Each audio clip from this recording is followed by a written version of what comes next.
The glittering chandeliers bathed the grand hall in golden light, casting long shadows over the crowd of the city's elite. Conversations buzzed in the air, champagne glasses clinked, and laughter sounded hollow against the high ceilings. Ethan. Blackwood stood at the balcony's edge, arms crossed, eyes narrowed in silent observation. Tonight wasn't about charity. It was a battlefield disguised in velvet and silk. He had come here to remind the world exactly who he was: ruthless, untouchable, invincible. Before we continue with the story, tell us where you're watching from. Now sit back, relax, and enjoy the story. At the center of the stage, the auctioneer's hammer struck the podium with a sharp crack, demanding attention. "Ladies and gentlemen," he called, a sly grin tugging at his lips, "for our final item of the evening, we present a dinner with none other than Scarlet Hayes." A murmur ran through the room like electricity. Scarlet Hayes, the rebellious heiress who had scandalized the papers for years, a flame no man had managed to tame. Ethan's gaze flicked to her then. Scarlet stood aloof by the stage, arms crossed, in a sleek black dress that made her look simultaneously regal and dangerous. Her crimson lips curved into a smirk, as if daring the audience to even try. She wasn't here by choice, that much was obvious. Her blue eyes, sharp and defiant, met Ethan's across the room like a thrown gauntlet. For a fleeting second, something unspoken passed between them. Challenge. Bidding started low, men throwing out numbers like pebbles at a giant. Scarlet rolled her eyes with each bid, sipping lazily at a glass of dark wine. Ethan hadn't planned on participating. He didn't chase scandal, but something in the way she stood there, unapologetic, fierce, a living contradiction to everything fake around them, sparked an unfamiliar urge in him. Without thinking, he raised his hand. The crowd gasped.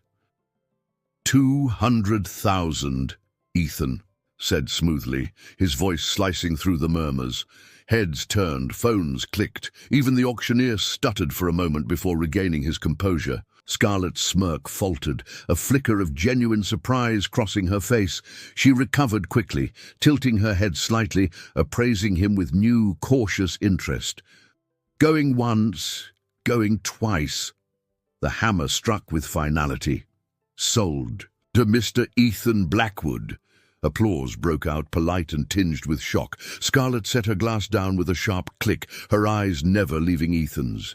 She descended the steps slowly, each movement deliberate, predatory. When she reached him, her voice was low, velvet over steel. "You must be really bored tonight," she said dryly, her mouth curving into a wolfish smile. Ethan didn't smile back. Instead, he leaned in close enough for only her to hear.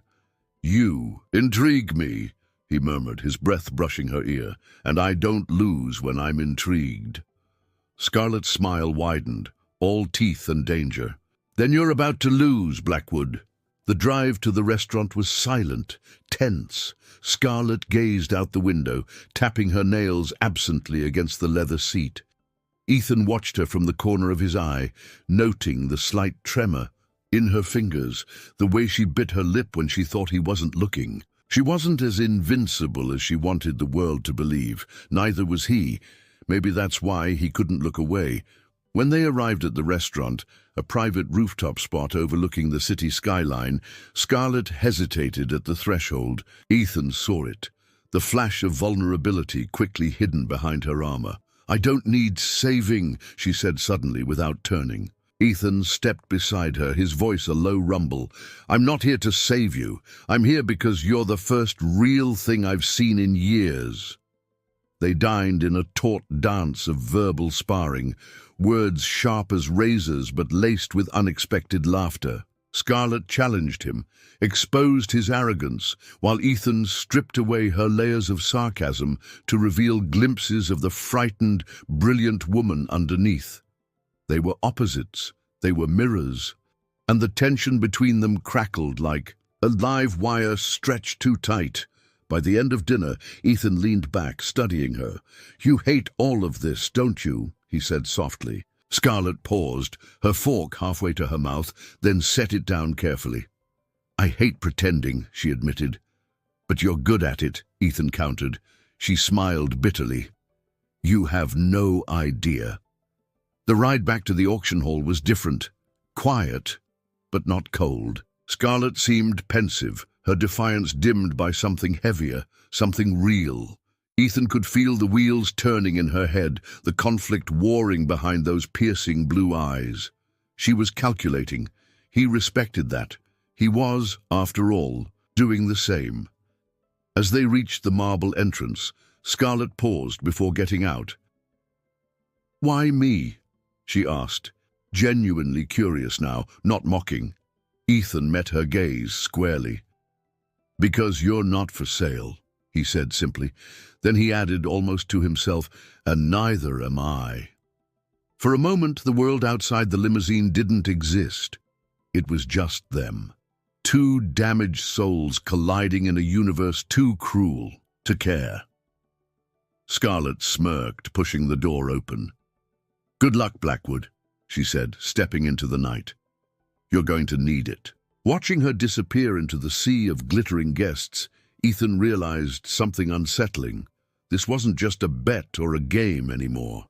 Somehow, in the span of a few reckless hours, Scarlet Haze had become a storm he didn't know if he could survive.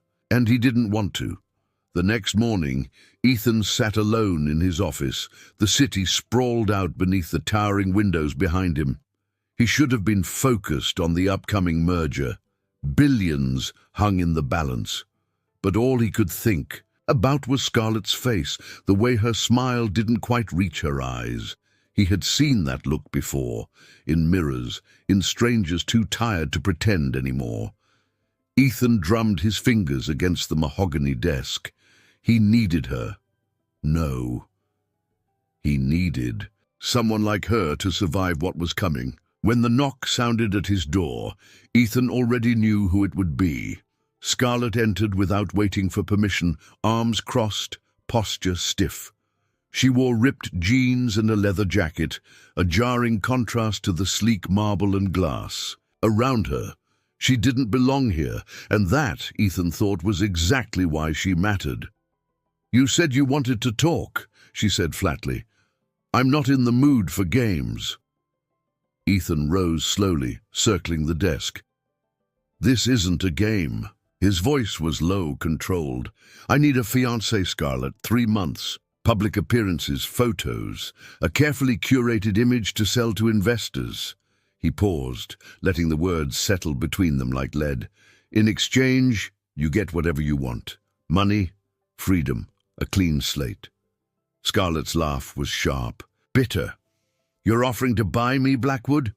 Ethan's jaw tightened. "I'm offering you a deal." Scarlett paced the room, her boots clicking against the floor. She was thinking, not rejecting, not storming out. Ethan watched her with a predator's patience. Finally, she turned to him, arms spread wide in mock surrender. "And what happens after 3 months?" Ethan smiled thinly. "We walk away. No strings, no regrets." Scarlett arched an eyebrow. "You're assuming I'll have regrets." Ethan moved closer, close enough to catch the faint scent of her perfume. Smoky, wild, uncontained. "I'm assuming we're both smart enough not to pretend this is real." Scarlett held his gaze, searching for a crack, a hint of weakness. She found none. "And if I say no?" Ethan shrugged, casual on the surface, coiled beneath. "Then we both lose." Simple, brutal, honest. Silence stretched between them, heavy and fragile. Scarlett glanced out the window, the city shimmering in the distance. "You don't know me," she said quietly. Ethan's expression didn't change. "I don't need to." He extended a velvet box toward her. Inside was a ring, not gaudy, not flashy, understated elegance. It wasn't an apology or a promise. It was a transaction sealed in gold and diamonds. Scarlett stared at it for a long moment, then snapped the box shut. "Fine," she said, her voice steady. "But on one condition." Ethan raised an eyebrow. "Name it." Scarlett smiled, slow and dangerous. "You don't get to ask questions about my past, and I don't ask about yours." Ethan's lips curved into something that almost resembled amusement. Agreed. For now, secrets would be their shared currency. The contract was signed that afternoon. Short, precise, ruthless. Scarlett's signature was bold, a line drawn in defiance. Ethan's was methodical, a seal of silent war. Neither looked at the other when the pens were set down. Neither acknowledged the thin thread of electricity humming between them. They were allies now, soldiers in a battle no one else would ever understand. Later that evening, Ethan sent out the press release. Social media exploded within minutes. "Billionaire Ethan Blackwood engaged to rebel heiress Scarlett Hayes," headlines screamed. Photos from the auction circulated wildly. Ethan's arm around Scarlett, her mocking smile, his impassive gaze. The world devoured the story, desperate for more. Exactly as planned. Scarlett sat alone in her apartment, watching the chaos unfold on her cracked phone screen. She felt strangely hollow. She had sold herself to the devil she barely knew, and yet it didn't feel like surrender. It felt like survival. Pulling her knees to her chest, she wondered briefly what Ethan's demons looked like. She wondered if they were anything like her own. At the Blackwood estate, Ethan stood before an old photograph on the fireplace mantel. A younger version of himself smiled from the frame, arms around a woman with laughter in her eyes. That Ethan was dead now, buried under ambition and betrayal. Still, he traced the edges of the photo absently, remembering a time when he believed in things like love, a time before scars became armor. Neither of them slept that night. Across the city, Scarlett lay awake, staring at the cracked ceiling, tracing the deal's invisible chains around her heart. Across town, Ethan paced the endless corridors of his mansion, each step echoing against walls lined with secrets. Two souls trapped in cages they had built themselves, now tethered together by necessity, not choice. Morning brought no clarity, only deeper entanglement. Scarlett arrived at Blackwood Enterprises under a barrage of flashing cameras and shouted questions. She wore sunglasses and a smirk, armor against the vultures. Ethan met her at the entrance, offering his arm without a word. She hesitated for half a second, then took it. They walked into the building like royalty, untouchable, unbreakable. At least, that's what the world would see. Inside, as the elevator doors closed around them, Scarlett whispered under her breath, just loud enough for Ethan to hear. "Careful, Blackwood, play with fire, and you might get burned." Ethan turned his head slightly, meeting her gaze with a cool, dangerous smile. "That's the point, Scarlett," he said softly. "That's exactly the point." Scarlett sat rigidly on the edge of the plush leather sofa in Ethan's penthouse, feeling like a misplaced piece in a puzzle she had no interest in solving. Ethan stood near the floor-to-ceiling windows, a dark silhouette against the sprawling city lights. He sipped from a glass of bourbon, studying her with an intensity that prickled against her skin. The silence between them wasn't comfortable. It was a battleground. "You'll need to follow a few rules," Ethan said at last, his voice cutting through the tension like a blade. Scarlett let out a dry laugh, tossing her jacket over the back of the couch. "Rules? I don't do rules, Blackwood." Ethan turned, setting his glass down with deliberate care. "You will if you want your freedom." "After this," he said, his eyes never leaving hers.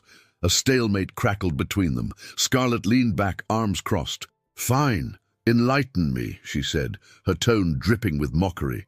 Ethan moved closer, his presence commanding. "First," he said, ticking off with his fingers, "no public scandals, no drunken outbursts, no fights, no running from reporters." Scarlett smirked. "You really know how to kill a girl's fun." Ethan ignored her, continuing coldly. "Second, you will attend every event I require. You will smile. You will play the part." "And third," Scarlett challenged, chin lifted in defiance. Ethan's gaze darkened, something dangerous flickering beneath. "The surface. You don't disappear on me," he said quietly. Not until the contract is fulfilled. Scarlett's smile faltered slightly. There was a seriousness in his voice that made her uneasy, as if this arrangement meant more to him than he admitted. She swallowed down the sudden knot in her throat. "So basically, you want a pretty puppet," Scarlett said, forcing a grin. Ethan's jaw twitched. "I want an ally," he corrected sharply. "Someone who understands the stakes. This isn't about tabloids, it's about survival." Scarlett's bravado wavered for a heartbeat. She had spent years convincing the world, and herself, that nothing touched her. But Ethan's words struck too close to home. She stood abruptly, pacing the room like a caged animal. "You think because you dangle a pile of cash in front of me, I'll just fall in line?" she snapped. Ethan watched her, silent, calculating. "I'm offering you a chance to reclaim your life," he said calmly. "Or you can stay a prisoner to a family that sees you as nothing but a bargaining chip." Scarlett flinched, hating how precisely he had hit the nerve. "You don't know anything about my family," she hissed, eyes flashing. Ethan stepped closer, his voice low. "I know enough." Scarlett's fists clenched at her sides. She hated him for being right, hated herself more for caring. "What's in it for you?" she demanded. Ethan's smile was razor-sharp. "The illusion of stability. Investors like fairy tales. And we," he said, his voice softening slightly, "make a convincing story." Scarlett stared at him, breathing hard. She had spent her life resisting cages, and now she was willingly stepping into one. But this time, maybe she held the key. "All right," she said at last, voice tight. "But don't think for one second that you own me." Ethan nodded once, solemn. "I wouldn't dare." A lie. They both knew it. Ownership was not about possession. It was about who could break whom first. They spent the next hour reviewing appearances, schedules, expectations. Ethan was meticulous, laying out plans like a general preparing for war. Scarlett listened, absorbing everything while projecting nonchalance. But inside, her mind raced. She needed to find a way to survive this without losing herself. Without losing the last shreds of the girl her mother once loved. Later, after Ethan had gone to his study, Scarlett wandered the penthouse, fingers trailing over expensive surfaces she would never truly belong to. In the library, she found an old chessboard set beneath a dusting of memories.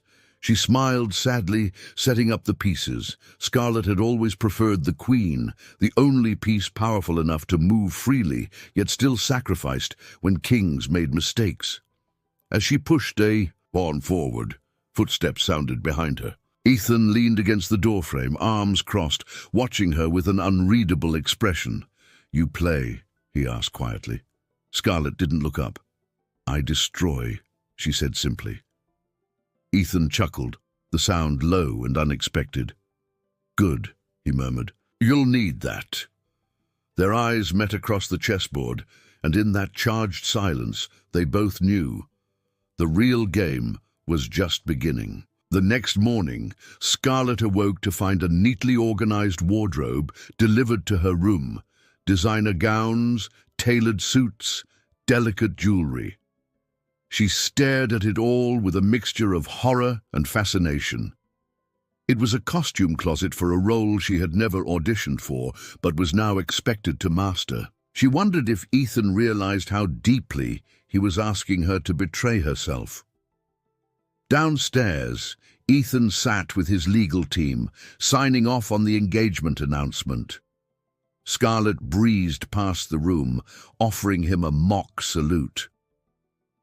"Smile pretty for the cameras, fiancé," she called out. Ethan smirked despite himself. In another life she would have been his downfall. Maybe she still would be.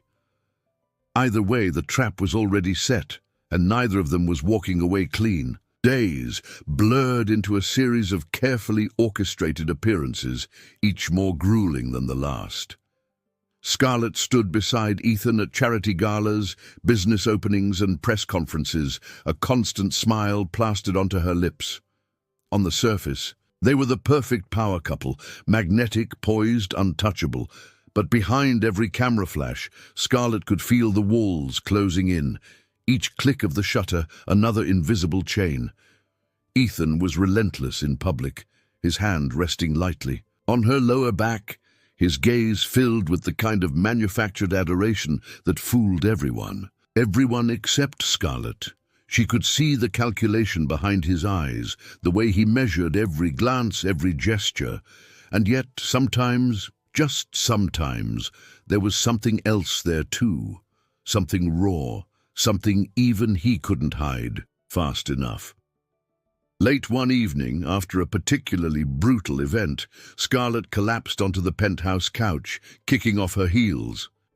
Ethan loosened his tie, watching her with a mixture of amusement and something darker. "Tired, princess?" he teased. Scarlett shot him a look. "You think smiling through hours of fake admiration is easy?" Ethan smirked but said nothing. She was learning faster than he expected, and maybe, just maybe, enjoying it. Scarlett sat up, restless energy crackling through her. "Why do you even care about the merger so much?" she asked, genuinely curious.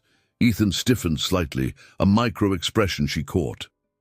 "Because failure isn't an option," he said simply. Scarlett narrowed her eyes. "That's not an answer, that's a slogan."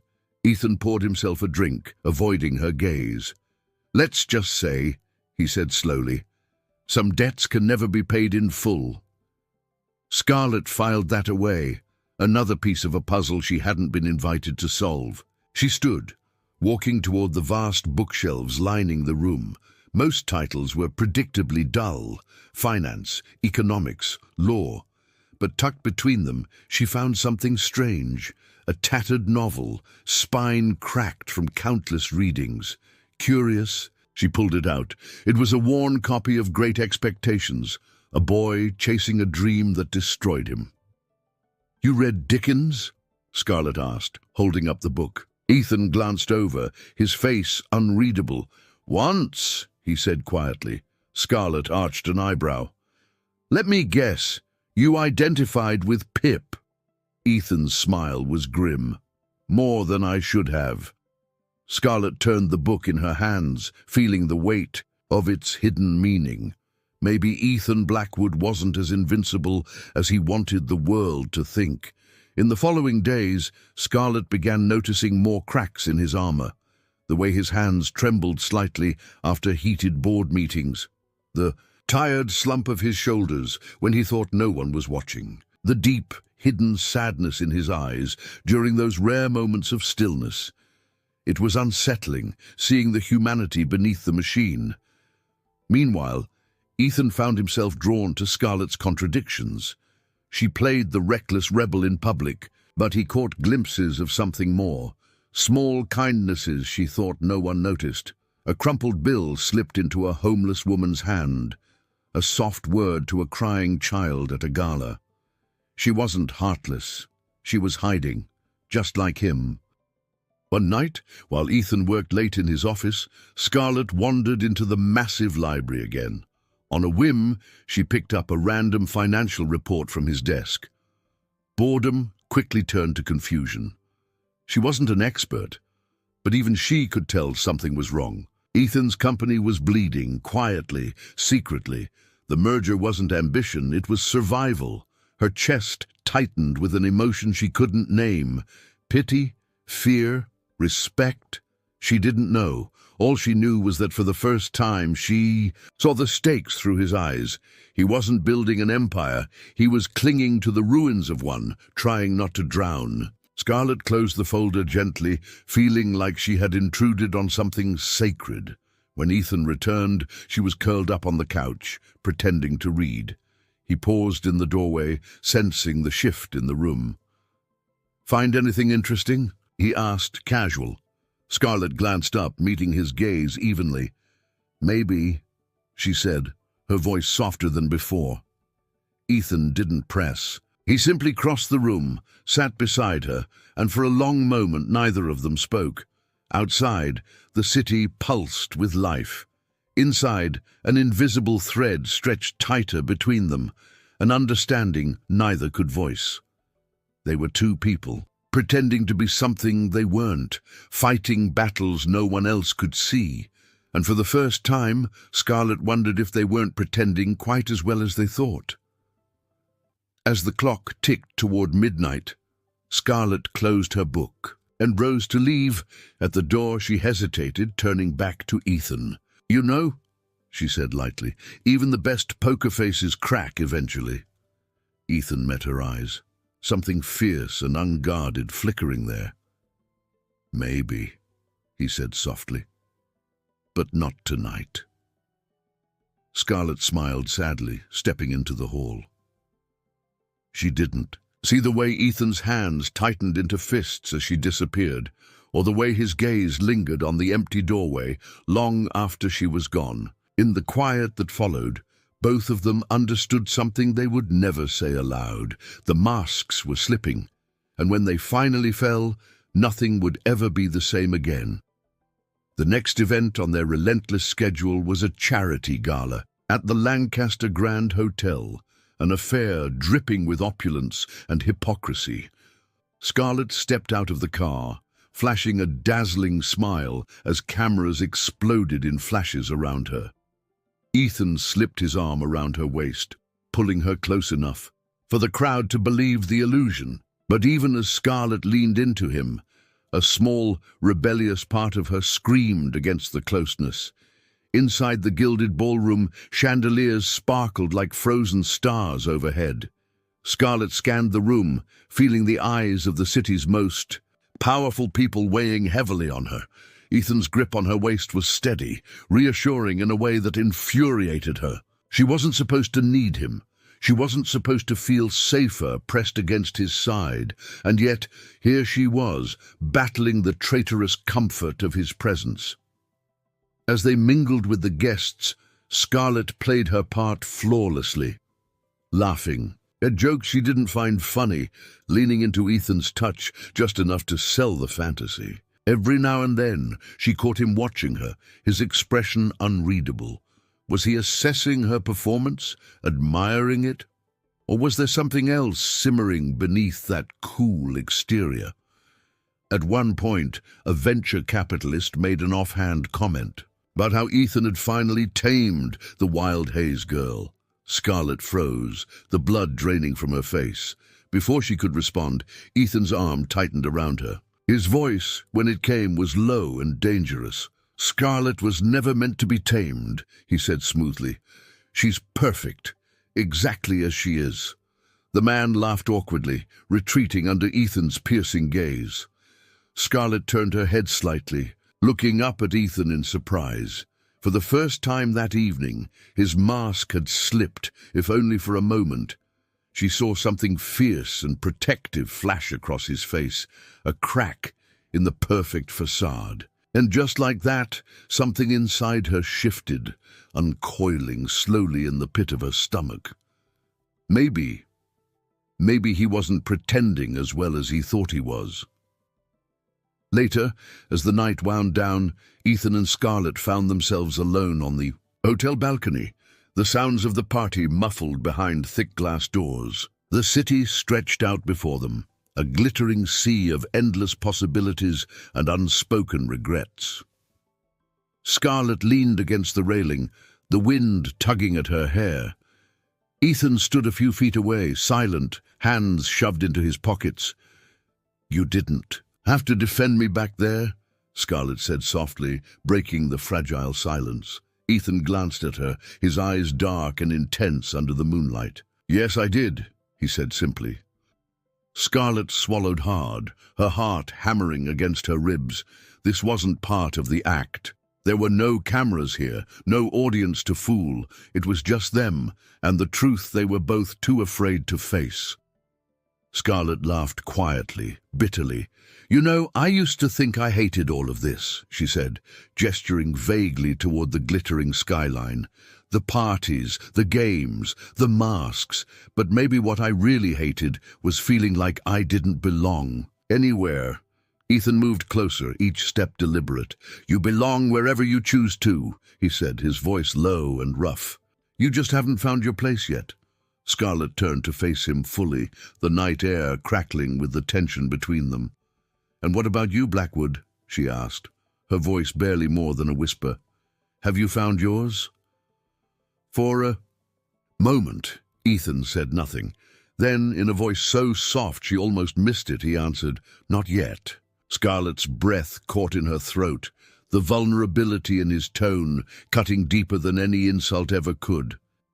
The distance between them shrank until they were standing mere inches apart. Scarlett could see every line of exhaustion, every shadow of pain etched into Ethan's face. Without thinking, she reached up and brushed a stray lock of hair from his forehead. His eyes closed briefly at the touch, as if savoring it, before he opened them again and caught her wrist gently in his hand. Time seemed to freeze. Scarlett could feel his pulse pounding beneath her fingertips, strong and steady. He lowered her hand slowly, reluctantly, and when he spoke, his voice was ragged. "We can't," he said hoarsely. Scarlett nodded, though every fiber of her being screamed otherwise. "I know," she whispered, but neither of them stepped away. Behind them, laughter floated out from the ballroom, a cruel reminder of the world they had to return to.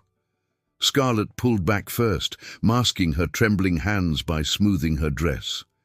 Ethan let her go, but not before she caught the haunted look in his eyes, an echo of the same turmoil tearing through her own heart. They returned to the party, the spell between them broken but not forgotten. Every stolen glance, every accidental touch that night felt charged, heavy with the weight of what could never be spoken aloud. The walls they had both built so carefully were crumbling, stone by stone, and neither of them seemed willing or able to stop it.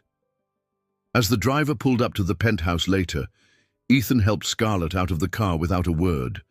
His hand lingered on her waist a moment longer than necessary before he let go. Scarlett walked ahead without looking back, but her heart remained tethered to that small electric touch.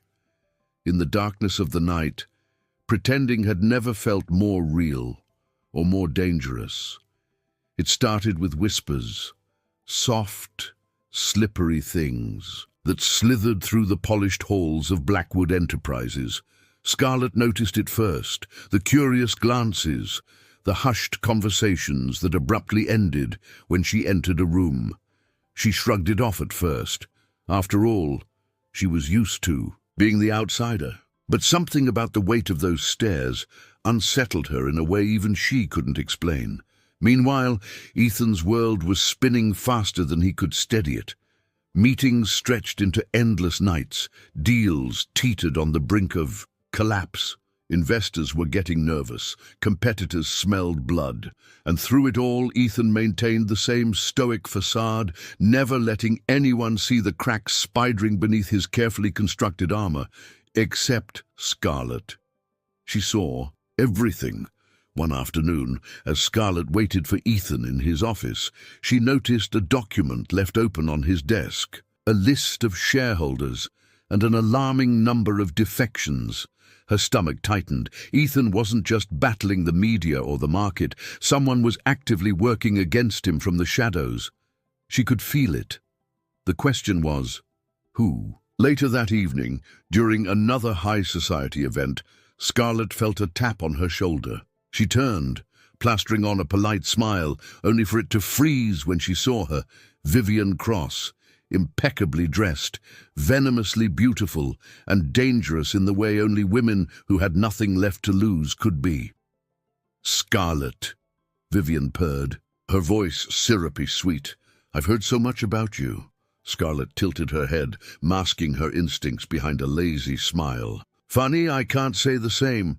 Vivian laughed, the sound sharp enough to cut glass. "I suppose Ethan didn't mention me. We were very close once." Scarlett's spine stiffened, but she kept her expression neutral. She wouldn't give this woman the satisfaction. Ancient history bores me, she said coolly, stepping away. Vivian's smile didn't falter. She leaned in closer, her voice dropping to a conspiratorial whisper. Be careful, darling.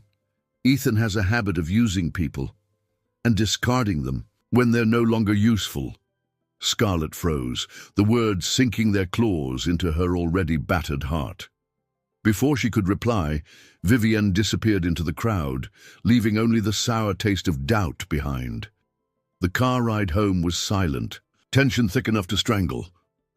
Scarlett stared out the window, chewing on Vivian's poisoned words. Ethan sensed her withdrawal, but said nothing, his hands gripping the steering wheel too tightly. He didn't ask. She didn't volunteer. Between them, a fragile truce frayed. At the edges, the first true cracks appearing in the illusion they had so carefully built. Later that night, Scarlett stood on the penthouse balcony, the wind whipping through her hair. She replayed Vivian's warning over and over, each repetition tightening the knot in her chest. Was she just another pawn to Ethan? A convenient facade in a crumbling empire? She thought of his tired eyes, his fierce defense of her, the ghost, of pain in his voice when he said he hadn't found his place yet. Inside, Ethan watched her from the shadows, torn between reaching out and retreating. He wanted to believe he could keep her safe from the world, from Vivian, from himself, but the truth gnawed at him. He was no hero. He was a drowning man who had dragged Scarlett into his storm without ever asking if she could swim. The next morning, news broke that another major investor had withdrawn from Blackwood Enterprises. Stocks dipped, headlines screamed, board members panicked. Ethan stood at the head of the conference table, icy calm as chaos erupted around him. Scarlett sat silently in the corner, her heart breaking at the sheer loneliness carved into the lines of his face. After the meeting, Ethan found Scarlett waiting for him by the elevators. "Are you all right?" she asked, the concern genuine despite herself. Ethan gave a short, humorless laugh. "I'm used to knives in my back, Scarlett. Comes with the territory." Scarlett hesitated, then touched his arm lightly, a brief, fleeting comfort. "Maybe you shouldn't fight alone," she whispered. For a moment, Ethan let himself believe it was possible, that he didn't have to be Atlas, holding up a world that hated him. But then the elevator doors slid open, breaking the fragile spell. Ethan stepped away, back into his role, his armor, his cage. Scarlett watched him go, her heart heavy with the ache of things unsaid. That night, Scarlett received an anonymous message, a photo of Ethan and Vivian together at a dinner, their heads bent close in seeming intimacy. No date, no context, just another needle of doubt shoved into her heart. She stared at the screen until her eyes blurred, wondering how many lies could be hidden behind Ethan's steady gaze. As the city slept, Scarlett sat alone in the darkened living room, clutching her phone like a lifeline. She told herself it didn't matter, that this was all pretend. But deep down, she knew the truth. Somewhere along the way, she had stopped pretending. And that terrified her more than anything. Vivian could ever say the Whitmore Foundation Gala was supposed to be the crown jewel of their public charade, a night where Scarlett and Ethan would shine brighter than anyone else. Scarlett stood before the mirror in a shimmering silver gown, her stomach a knot of nerves. Ethan adjusted his cufflinks beside her, offering a practiced smile that didn't quite reach his eyes. Somewhere deep inside, Scarlett knew tonight would be different. She just didn't know how. The ballroom pulsed with opulence, every surface polished to blinding perfection. Scarlett slipped her arm through Ethan's, smiling as they descended the grand staircase into a sea of flashing cameras. For a moment, they were perfect again. Two beautiful liars spinning their web of illusions. Scarlett clung to that feeling, like a lifeline, willing herself to believe in it for just a few more hours. They mingled, laughed, charmed, the perfect couple. The whispers that had haunted Scarlet lately seemed to recede into the background, dulled by champagne and chandeliers. She started to breathe easier. Maybe she had been wrong to doubt. Maybe, just maybe, they were stronger than the ghosts trying to tear them apart. But hope, Scarlet would soon learn, is a fragile, dangerous thing.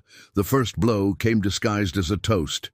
An influential CEO clinked his glass and turned to Ethan, a smirk playing on his lips. To Ethan Blackwood and his dazzling fiancée, Scarlet Hayes, he said, may this engagement last longer than his last, and with fewer complications.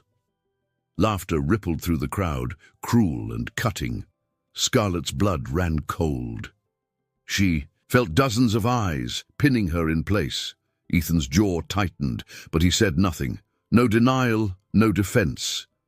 Scarlet forced a brittle smile, her heart hammering against her ribs. She could hear the unspoken accusations. Scarlet, the new placeholder. Scarlet, the distraction. Scarlet, the fool. Humiliation flooded her cheeks, burning hotter than any spotlight. She wanted to run, to disappear, but her legs refused to move. Before she could escape, Vivian appeared at her side, a vision of predatory elegance. "Poor dear," she murmured, voice dripping with mock sympathy. "You really thought you were special, didn't you?" Scarlet turned to her, fists clenched at her sides. "Stay away from me," she hissed, too low for anyone else to hear. Vivian only smiled wider, savoring the victory. The final blow came in, the form of a leaked article splashed across every phone screen in the room. Blackwood's bride, engagement for profit. Photos of Scarlet and Ethan were juxtaposed against damning speculation about insider trading and fake relationships designed to manipulate investors. Gasps filled the air. Phones flashed like lightning strikes. Scarlet's world tilted on its axis. Someone shoved a phone into her hands. Headlines screamed at her, lies mixed with half-truths, painting her as a willing conspirator, a gold digger, a disgrace. Scarlet dropped the phone as if it had burned her, her vision blurring with unshed tears. Ethan reached for her, but she flinched away before he could touch her. His eyes widened in something that looked almost like fear. Without a word, Scarlet turned and fled the ballroom, the laughter and whispers clawing at her back like vultures. Her heels clicked furiously against marble floors, echoing her frantic heartbeat. She didn't know where she was going. She just knew she had to get away before she shattered completely. Away from the lies, away from the betrayal, away from him. Ethan tore after her, ignoring the scandalized murmurs around him. He found her outside near the fountain, trembling and gasping for breath.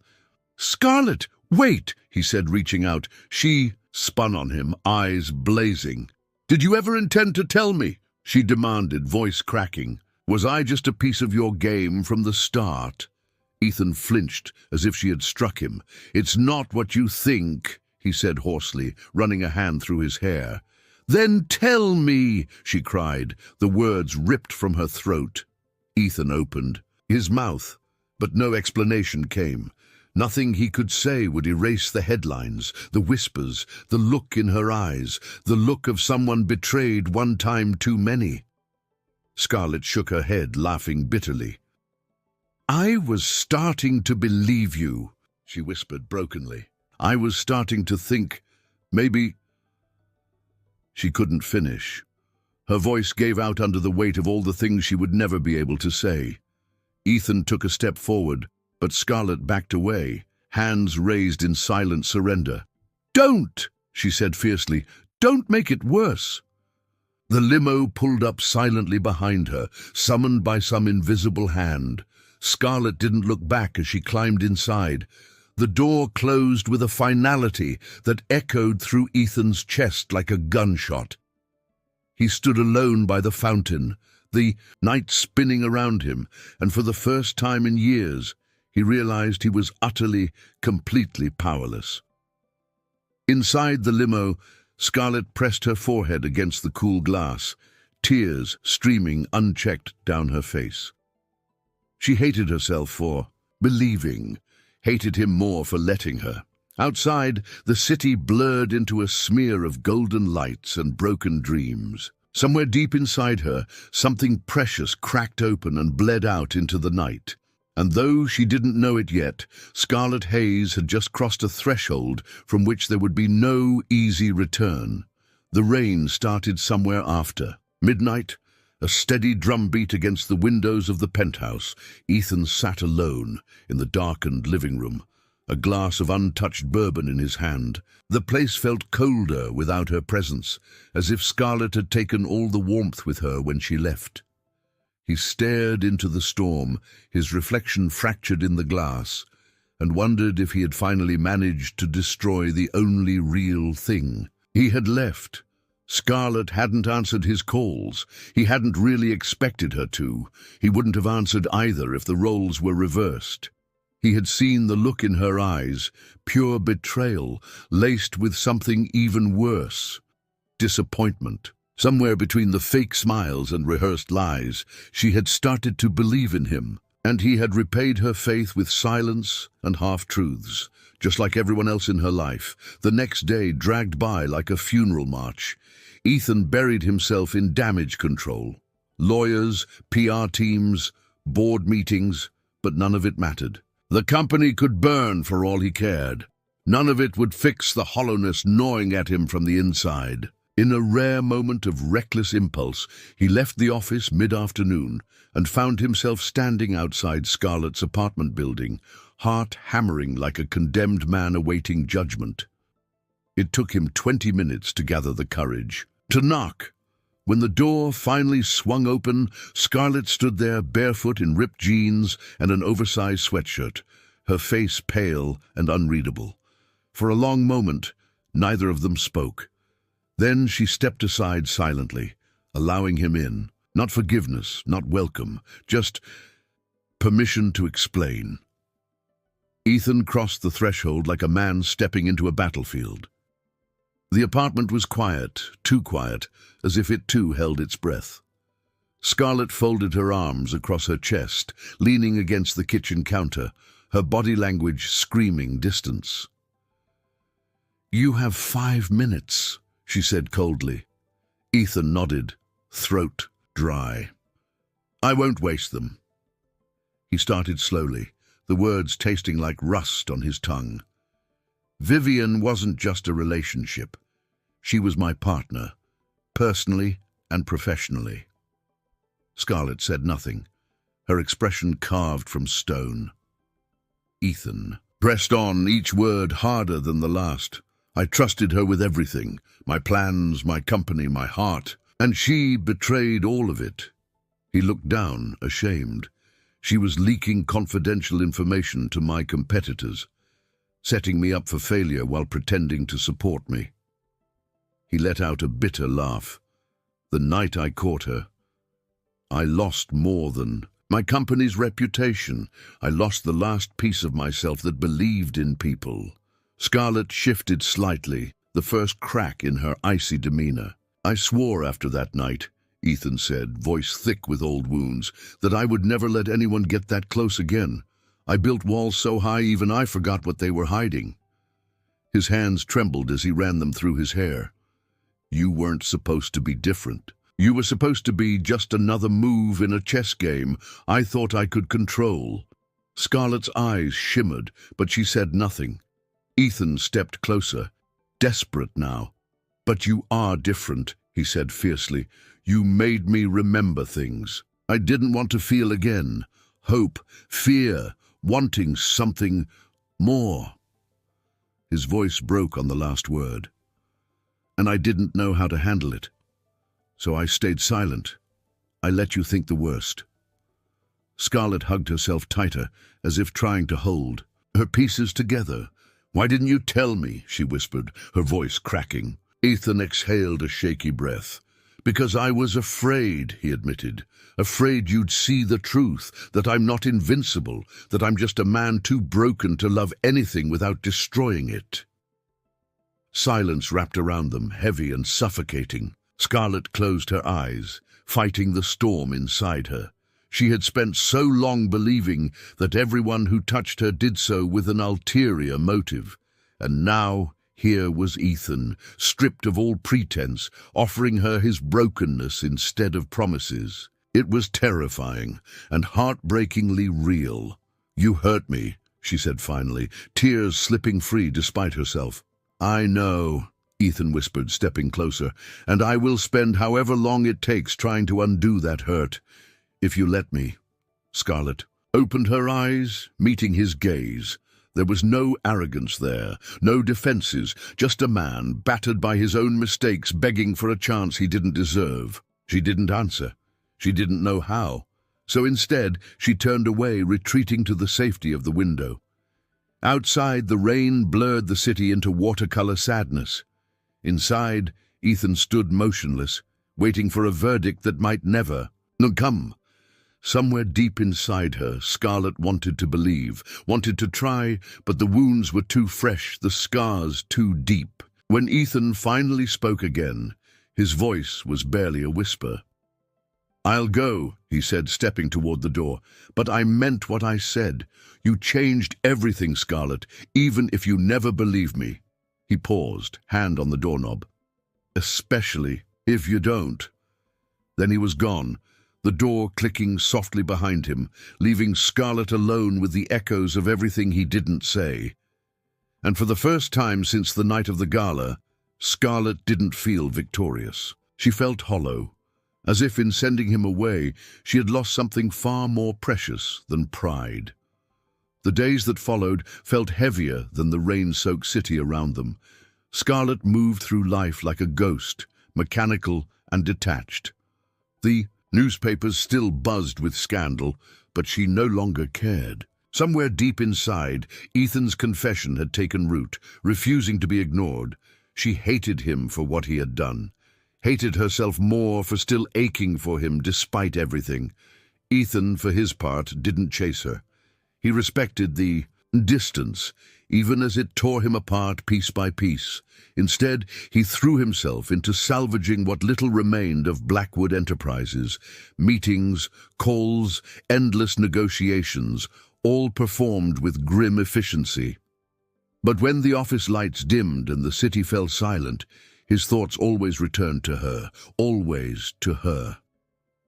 One evening, Scarlett found herself wandering the city streets without a destination. Her heels clicked against wet pavement, carrying her past neon-lit diners and shuttered boutiques. Without thinking, her feet led her to the Whitmore Park fountain, a place she hadn't visited in years. The water danced under the streetlights, mocking her with its careless beauty. She sat on a cold stone bench and let the ache bloom unchecked. She barely noticed the footsteps until they stopped beside her. She turned, and there he was. Ethan stood under the streetlight, rain slicking his dark hair to his forehead, his suit jacket abandoned somewhere along the way. He looked almost human.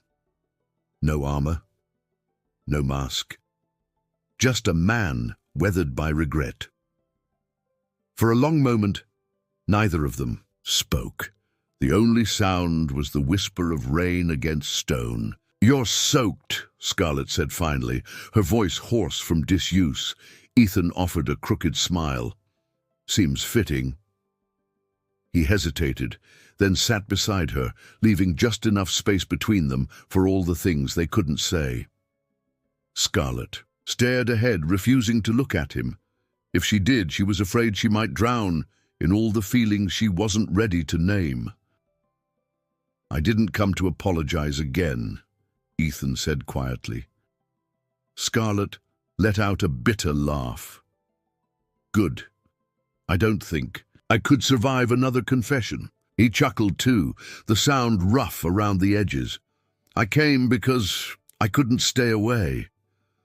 The raw honesty in his voice chipped away at her defenses, one slow, painful piece at a time. They sat there in silence, rain soaking into their clothes, until finally Scarlett spoke. "I don't know how to trust you," she admitted, the words tasting like surrender. Ethan exhaled, a shaky breath carried away by the wind. "I don't expect you to," he said. "Not yet, maybe not ever, but I want the chance to prove I'm worth trying." Scarlett finally turned her head to look at him, really look at him. His eyes were hollow with exhaustion, lined with sorrow, and yet somewhere beneath it all, she saw the man he had once been, the man he could still be. It terrified her. It exhilarated her. It made her wonder if maybe broken people didn't need fixing. Maybe they just needed someone to see their cracks and stay anyway. Without thinking, Scarlett reached out and brushed a raindrop from his temple. Her fingers lingered a heartbeat longer than necessary, tracing the line of his jaw. Ethan closed his eyes briefly at the touch, as if memorizing it, engraving it into his soul. When he opened them again, the look in his eyes stole the air from Scarlett's lungs, raw, unfiltered longing. "Scarlett," he whispered, voice thick with everything he couldn't say. She leaned in, not thinking, not planning, just needing. Their lips met in a kiss that was messy, desperate, and utterly real. It wasn't polished like the ones they faked for cameras. It was clumsy with hunger, bruised with regret, stitched together with longing they hadn't dared acknowledge. The kiss deepened, hands threading into damp hair, pulling each other closer as if trying to erase all the time lost to pride and fear. Scarlett tasted salt, rain, or tears. She couldn't tell, and she didn't care. For once, there were no lies between them. Only need, only heartache, only the unbearable hope that maybe, somehow, this could still be salvaged. When they finally broke apart, both of them were breathing hard, their foreheads pressed together, hands trembling between them. Scarlett gave a shaky laugh. "This is a bad idea," she said, but she made no move to leave. Ethan smiled faintly, eyes closed. "The worst," he agreed. And still neither of them pulled away. The rain eased into a gentle mist around them, blurring the world into something softer, more forgiving. Ethan cupped her face in his hands, his thumb brushing lightly across her cheekbone. "I'm not asking you to believe in me," he said. "Just don't walk away yet." Scarlett searched his face, finding nothing but quiet desperation, and something she realized she had been starving for her whole life. Sincerity. Slowly, tentatively, she nodded. "Not tonight," she whispered. Ethan's smile widened, the first, genuine one she had seen in weeks. They sat there together, drenched and shivering, clinging to the fragile, unspoken promise between them. Tomorrow would bring new battles, new doubts. But for tonight, they had found a piece of each other in the wreckage. And maybe, Scarlett thought as she closed her eyes and leaned into him once more, maybe that was enough. The morning after felt almost sacred. Scarlett woke to the pale light of dawn streaming through the window, Ethan's arm loosely draped around her waist. For a few fragile moments, there was no scandal, no betrayal, no impossible expectations. Only the steady rhythm of his breathing, grounding her in a world that, for once, didn't feel so cruel. She let herself believe, just for a little while longer, that maybe they could find a way through the wreckage together. But reality, as always, had other plans. When Scarlett arrived at Blackwood Enterprises later that afternoon, the tension in the air was palpable. Assistants scurried through the corridors with downcast eyes. Ethan wasn't in his office. A strange sense of unease curled in Scarlett's stomach. She shouldn't have come, should have stayed wrapped in the illusion of the morning, but something inside her demanded answers. She found them in the most unexpected place, Ethan's private conference room. The door was ajar. Voices drifted out, low but distinct. Scarlett hesitated, instinct screaming at her to walk away, but curiosity and fear rooted her to the spot. She edged closer, heart pounding against her ribs like a trapped bird. Inside, she saw Ethan, speaking with two of his board members, and what she heard turned her blood to ice. "She's playing her role well," one of them said with a chuckle. The market responded exactly like we hoped. Scarlett's stomach lurched. Ethan didn't laugh. His voice was tight. This was never about using her. The merger needed public trust, yes, but I never... He trailed off, sounding almost pained. It's different now. Scarlett couldn't hear the rest over the roaring in her ears. The floor seemed to tilt beneath her. The engagement, the staged appearances, the gradual rebuilding of trust. It had all started as a business strategy. She was never meant to be anything more than leverage, and worse. Ethan hadn't told her, not even after everything, not even after last night. Scarlett stumbled away from the door, blind to the curious look she drew. She had believed him, believed the brokenness, the confessions, the rain-soaked promises. And maybe some of it had been real, maybe all of it.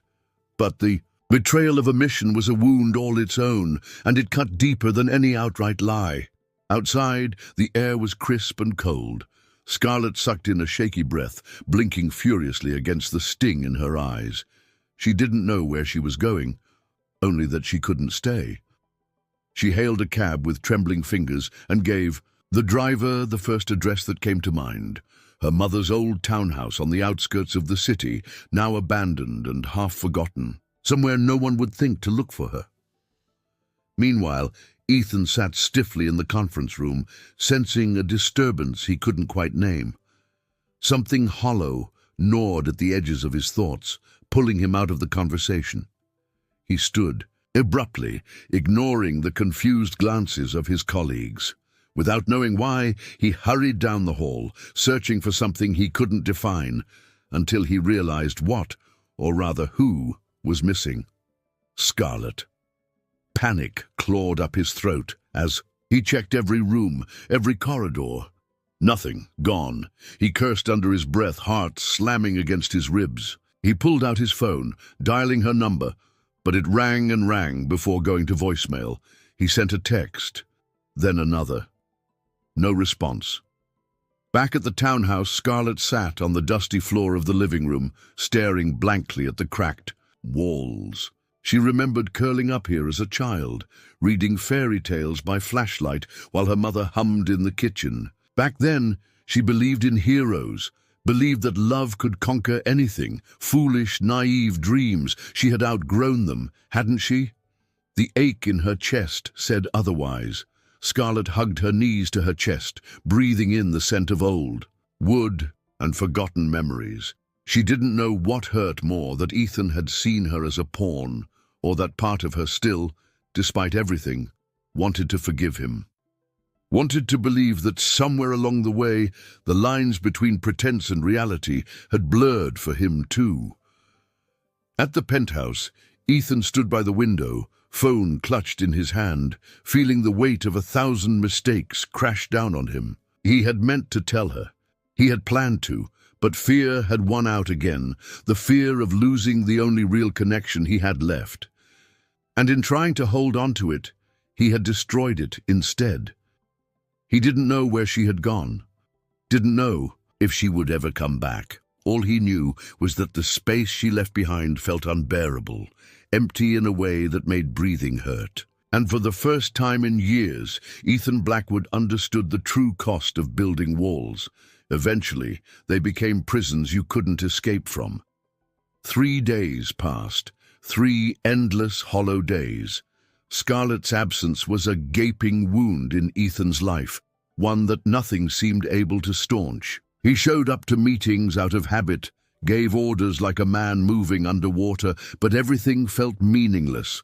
Without her sharp wit, her fire, her stubborn, reckless heart, everything he had fought for now tasted like ash. His calls went unanswered. His texts remained unread. Scarlett had vanished, slipping through his fingers like smoke. Even George, his resourceful assistant, came back empty-handed. No activity on her credit cards, no appearances, no sightings, he reported.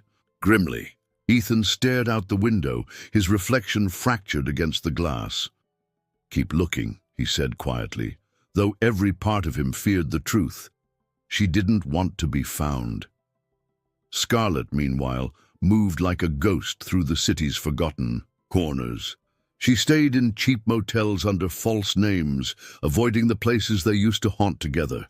Her heart rebelled against her mind at every turn. Memories ambushed her.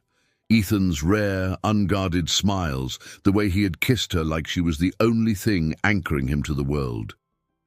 Lies, she reminded herself. Beautiful, devastating lies. At night she cried into thin pillows and cursed herself for missing him. During the day, she fortified her walls anew, brick by painful brick. Trust was a luxury she could no longer afford. Love, even more so. Scarlett had survived worse betrayals. She would survive this too. But surviving didn't mean not bleeding, and this wound ran deeper than anything before.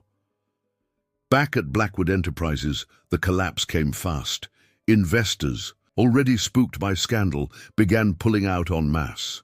Projects halted, rumors spiraled, journalists circled like sharks smelling blood. Ethan fought back viciously, tooth and claw, but without Scarlett by his side, he felt exposed, vulnerable in ways he hadn't known he still could be.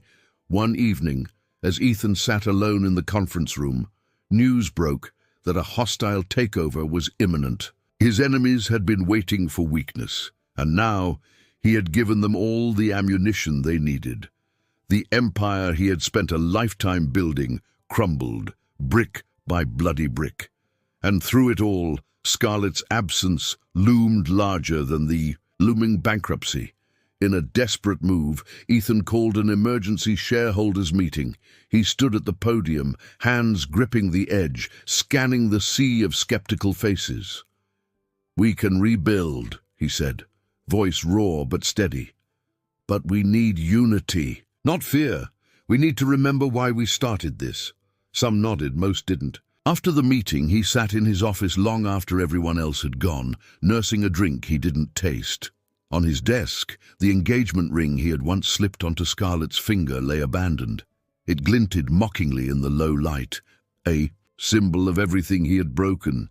He picked it up, turning it over in his hand, wondering if there was anything left worth salvaging. Scarlett sat in a diner on the far edge of town, nursing a cold cup of coffee. She glanced at her phone out of habit. No messages, no missed calls. She had blocked him days ago, and yet some foolish part of her still hoped for a miracle. Across the room, a small television played a news segment about Blackwood Enterprises' impending collapse. Scarlett stared blankly at the screen, feeling nothing. Ethan's world was burning, and she wasn't there to witness it firsthand. Maybe that was for the best. She wasn't sure her heart could survive seeing him like that again. Weak, human, regretful. In the penthouse, Ethan finally allowed himself to break. He tore the room apart with a silent fury, shattering glass, ripping down paintings, demolishing everything that reminded him of a life Scarlett had once breathed color into. When it was over, he sank to the floor amidst the wreckage, breathing heavily, feeling more alone than he had the night his parents died. Scarlett, too, reached her breaking point. At dawn, she found herself sitting at her mother's grave, hollow-eyed and trembling. She pressed her forehead against the cold stone, whispering all the apologies she had never said in life. "I thought I was smarter," she choked out. "I thought I could keep my heart safe this time." The grave offered no answers. Somewhere across the sleeping city, Ethan stood at the window of the ruined penthouse, watching the skyline he once ruled over. His heart was a battlefield strewn with regrets and broken dreams, and in the silence between heartbeats, he made a vow, not a vow to win back his empire, but a vow to find Scarlett, even if it destroyed what little remained of him. The rain returned the next day, a cold, steady downpour that mirrored the gloom settling over the city. Scarlett sat in the tiny motel room, staring at the financial statements she had printed, in secret, Documents she had somehow managed to obtain. Documents that revealed just how close Ethan was to losing everything. It should have satisfied her. It didn't. It felt like watching someone drown and pretending she didn't know how to swim. She traced a trembling finger down the red numbers and desperate projections. Ethan had been holding on by sheer willpower, and now even that was slipping away. Scarlett closed her eyes, wrestling with herself. She owed him nothing. He had lied, used her, broken every fragile hope she dared to nurture. And yet, beneath the betrayal, the anger, and the bruised pride, something stubborn remained. A memory of Ethan at his most broken, confessing his fears, not for sympathy, but because he couldn't bear hiding from her anymore. A memory of the way he had looked at her, like she wasn't just another pawn, but the only real thing in a world full of liars. Scarlett cursed under her breath, shoving the papers aside. The logical choice was simple. Walk away. Let him fall. Let him face the consequences of his choices. But Scarlett Hayes had never been logical when it came to the people she loved. And despite everything, despite herself, she loved him. She pulled out the folder her mother had left her years ago, the inheritance no one knew she still had. Bonds, shares, quiet investments tucked away like secret seeds waiting to bloom. Scarlett had sworn never to touch that money, had promised herself she would build her own future, not live in her mother's shadow. But promises made in pride crumbled easily under the weight of love. She spent the next 12 hours on the phone, navigating complex legal mazes, setting up anonymous trusts, moving funds under false names. No one would ever trace it back to her. Not Ethan, not his enemies. Scarlett would save him the way he had once, unknowingly saved her, from a life of emptiness, from becoming as cold as the world wanted her to be. When it was done, she sat back in the creaky motel chair, staring at the ceiling, exhausted. Empty, relieved, terrified. Across the city, Ethan was preparing for what he thought would be his final stand. He reviewed desperate proposals, met with cold-faced lawyers, rejected buyout offers that would strip Blackwood Enterprises of everything it once stood for. His heart wasn't in it anymore, but his pride refused to die quietly. Scarlett's face haunted him, a constant aching reminder of what he had lost. The first miracle came that evening. An anonymous investment, huge, enough to stop the bleeding, to buy precious time, enough to signal to other wavering investors that hope still flickered in the ashes. Ethan stared at the bank statement, disbelief tightening his chest. "Who?" he demanded, turning to George. George shrugged, just as stunned, no name attached. It came through a labyrinth of offshore trusts. Ethan gritted his teeth. Someone out there believed in him still, enough to risk a fortune. And for the first time in weeks, a spark of life returned to his tired eyes. He didn't know who had saved him. He didn't know it was the woman he had driven away with his silence and fear. But deep down, some instinct whispered her name. Scarlett! Always Scarlett. At the motel, Scarlett watched the news report from a battered TV set. Blackwood Enterprises surges after unexpected investment. Reporters speculated wildly. Analysts scrambled to revise their forecasts. Scarlett smiled faintly, wiping away a tear before it could fall. He would never know. He couldn't. That night, Ethan stood on the penthouse balcony, overlooking the city he was fighting to keep. He held the engagement ring in his hand, turning it over in the moonlight. "Wherever you are," he murmured into the night. "Thank you." His voice cracked. "I'm sorry. I was too blind to see you when I had the chance." And across the sleeping city, Scarlett whispered back to no one at all. "I saw you, even when you couldn't see yourself." 2 weeks later, Blackwood Enterprises was no longer on the brink of extinction. The mysterious investment had stabilized operations, restored faith among shareholders, and silenced the circling vultures. Yet for Ethan, Victory tasted bitter. Every success felt hollow without Scarlett beside him to witness it. He had saved the company, but lost the only thing that had ever really mattered. He spent sleepless nights combing through financial records, desperate to uncover the source of the miracle. An anonymous savior had pulled him back from the edge, and Ethan needed to know who. It wasn't about gratitude anymore. It was about the unbearable need to know if she had been part of this, even from afar, if she had cared, even after everything. Finally, one rainy afternoon, George burst into Ethan's office, papers clutched, in his hand. "I found something," he said, breathless. He dropped the documents onto Ethan's desk, trails of offshore trusts, false companies, hidden fingerprints. But buried in the legal camouflage, one name slipped through. One undeniable, heart-shattering name, Scarlett Hayes. Ethan stared at the name as if it might vanish if he blinked too hard. Scarlett had saved him, quietly, secretly, at enormous personal cost, and she had walked away without asking for anything in return. A harsh breath escaped his lips, part laugh, part sob. He had been searching for strength everywhere, when, all along, it had been wrapped in blue eyes and stubborn courage. The weight of realization crushed him. All the nights he had cursed her absence, all the anger he had misdirected. She had been fighting for him when he hadn't even fought. For her. Ethan sank back into his chair, hands covering his face. How could he have been so blind? Memories assaulted him. Scarlett slipping cash into a housekeeper's hand, Scarlett defending him against prying eyes, Scarlett refusing to let him drown, even when he gave her every reason to. He had built walls to keep the world out, but Scarlett hadn't climbed over them. She had walked straight through the cracks he thought were invisible, and now he had to find her.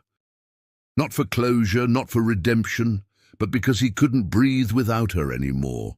Ethan left the office without a word, a man possessed. He searched everywhere, hotels, old haunts, mutual friends, but she was a ghost, gone, vanished into the cracks of a city too big to conquer without her. Until George mentioned, almost in passing, she used to talk about her mother's old place on the outskirts. It was a slim hope, but hope was all Ethan had left. He drove like a madman through the rain-slicked streets, heart hammering. Each mile that passed tightened the vice around his chest. What if she refused to see him? What if he had waited too long? He found the house just before sunset. It was small, weathered, and surrounded by overgrown gardens. Ethan sat in the car, for a moment trying to steady his breathing. Then he stepped out into the misty twilight, the engagement ring still clutched tightly in his pocket. He walked up the creaking steps and knocked. At first, nothing. Then the door cracked open a fraction, revealing a wary pair of blue eyes. Scarlett, alive, more beautiful and more broken than he remembered. For a long moment they just stared at each other, the air between them thick with everything unsaid. Finally, Ethan found his voice, hoarse and shaking. "I know what you did," he said. Scarlett's expression didn't change, but her fingers tightened on the door. "I didn't do it for you," she whispered. Ethan stepped closer, rain dripping from his hair. "I know," he said. "You did it because that's who you are, brave, selfless, impossible to forget." His voice broke. "You loved me even when I gave you every reason not to." Scarlett closed her eyes, tears slipping free despite herself. "I don't deserve you," Ethan said, voice cracking under the weight of the truth. "But I'm asking anyway, not for forgiveness, not for the past." He pulled out the ring, holding it out to her with trembling hands. "I'm asking for a future, one we build together, not on lies, not on contracts, but on everything real we almost lost." His heart pounded in the silence that followed. Scarlett stared at the ring for a long, agonizing moment. Then her hand, slow and uncertain, reached out, not for the ring, for him. and Ethan stepped into her arms like a drowning man finding shore after a lifetime adrift. They stood there for what felt like hours, tangled in the kind of silence that said everything words never could. Scarlett clung to Ethan's jacket, soaking in the steady beat of his heart against hers. For the first time in what felt like forever, she let herself believe it was real. This moment, this man, this chance neither of them deserved, but both desperately needed. Ethan pulled back just enough to look at her, cupping her face in his hands. "I won't lie to you again," he said, fiercely. "Not even to protect you, especially not to protect myself." Scarlett searched his face, finding nothing but raw, battered sincerity. She nodded once, small but decisive. "I don't need perfect," she whispered. "I just need real." He kissed her then, slow and reverent, as if memorizing the shape of her mouth, the taste of her forgiveness. It wasn't a kiss fueled by desperation or fear this time. It was patient, steady, a promise woven between heartbeats. When they broke apart, both were breathless, but stronger somehow. Scarlett smiled through the tears she refused to wipe away. They spent the evening curled up on the old living room floor, wrapped in blankets and old memories. Ethan told her everything, the full truth of Vivian's betrayal, the collapse of his company, his fears, his failures. Scarlett listened without flinching, absorbing every ugly truth without judgment, and when it was her turn, she spoke too, of abandonment, of loneliness, of learning to survive by never needing anyone. Together, they stitched their broken pieces into something fragile but breathtakingly new. As dawn painted the sky in shades of gold and violet, Ethan pulled the engagement ring from his pocket once more. He didn't kneel. He didn't need to. He held it out to her simply, vulnerably. "No contracts, no obligations," he said, voice thick with emotion. "Just a man who loves you, asking if you'll choose him, freely, every day." Scarlett stared. At the ring, then at Ethan. The weight of the past still hung between them, but it no longer held them hostage. Slowly, she extended her hand. Ethan slid the ring onto her finger with shaking hands, and for once, the fit was perfect. No lies, no masks, just them. They made their way back to the city together, a little battered, a little bruised, but unbreakable now in a way they had never been before. News of Ethan's miraculous comeback was already spreading. Shareholders hailed his strategic brilliance, never guessing the truth behind the scenes. Scarlett smiled wryly at the headlines.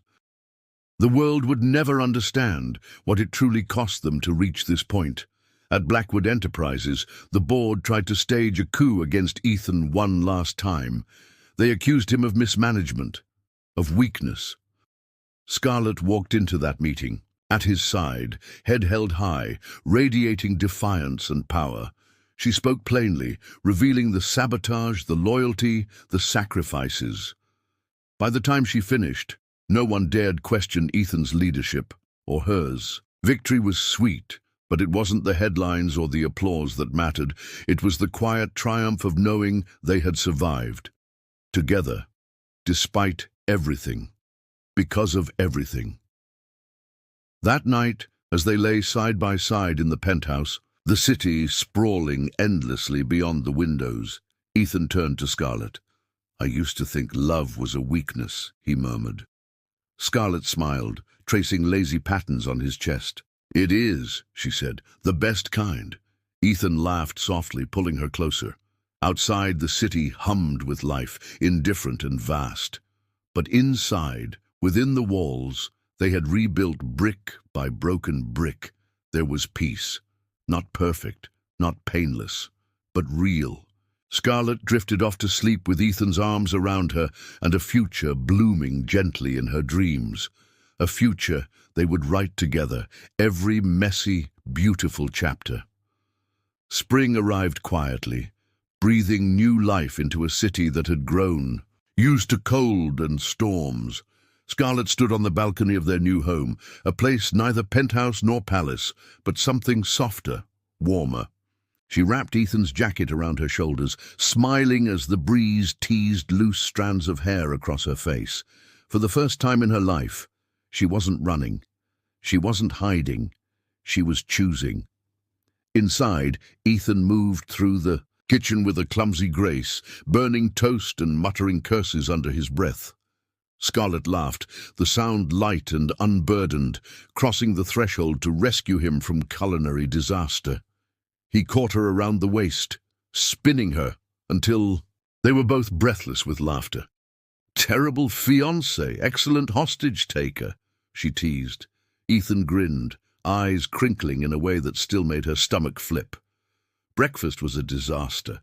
Burnt toast, overcooked eggs, spilled orange juice. And yet, Scarlett couldn't remember a meal she had enjoyed more. It wasn't about perfection anymore. It was about presence, about fighting for the messy, beautiful life they had almost lost. Later, they sat on the living room floor, maps and blueprints spread out around them. Plans for a new shelter Scarlett had dreamed of for years. Ethan pointed to a sketch she had made, pride shining in his eyes. "You're really going to change the world," he said softly. Scarlett smiled. "Only because you showed me it was worth fighting for." Their days blurred into a rhythm uniquely their own. Work, laughter, occasional fights that ended in kisses too heated to remember who was right or wrong. They were still stubborn, still flawed. But now, there was no fear of breaking each other beyond repair. There was only the fierce, stubborn love that had survived when everything else fell apart. And it was enough. It was everything. One evening, as twilight spilled gold across the horizon, Ethan led Scarlett to the rooftop. A small table was set up, candles, champagne, nothing extravagant, but undeniably perfect. Scarlett blinked back tears as she looked at him. Really. Looked at him. No masks, no games, just Ethan beautiful broken hers. He took her hand, pressing something small and warm into her palm. When she opened it, she found a simple silver locket. Inside, a tiny inscription, "Real, always." Scarlett clutched it to her chest, overwhelmed. It wasn't gold or diamonds. It was infinitely more valuable. A promise. "I love you," Ethan said, voice steady and sure. Not desperate, not afraid. A truth he had fought long and hard to find. "And I'm going to spend the rest of my life proving it, even on the days when I get it wrong." Scarlett laughed through her tears. "Good, because I planned to argue with you for a very, very long time." They kissed under the rising stars, a kiss that wasn't about rescue or redemption anymore.